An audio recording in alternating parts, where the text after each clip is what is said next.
Louisiana businesses are now getting permits to sell CBD products now that a new state law is in effect. But even though the permits are being issued, CBD retailers are still running into some issues. Kendria LaFleur joins us live outside Cajun Cannabis to explain. Kendria. About 20 permits have been issued statewide through the Office of Tobacco and Alcohol Control. Now, it will allow some businesses to sell CBD products, but not all products.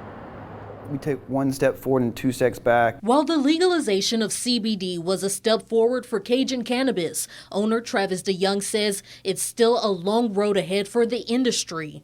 Here we are is where we are right now, and this is full legalization. That's the opportunity gap that we're dealing with right now. So I take it upon me as Cajun Cannabis's job to close that gap. The issue, many of those prohibited products haven't been approved by the FDA, like CBD-infused drinks, food, and dietary supplements, or anything that can be inhaled or consumed. It's what business owners say a majority of people are looking for. As far as businesses goes, that's easily 50–60% of the business is edibles, because people take that for anxiety, for digestive problems,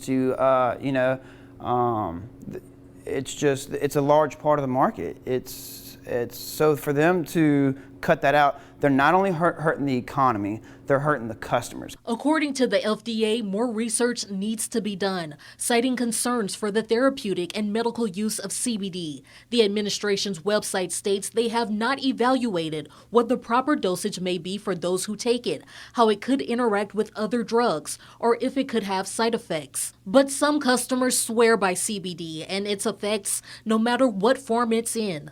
They don't have marijuana in them, so they're not going to get you high that way.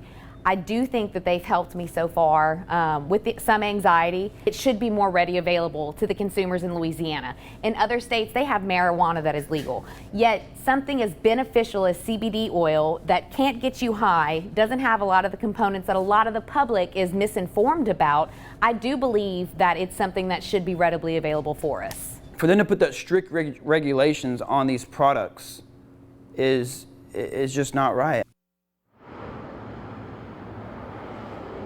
DeYoung says he will continue to be an advocate for CBD products and will meet with lawmakers to help bring change. In the meantime, the state will hold off on selling food or drinks infused with CBD until it's approved by the FDA.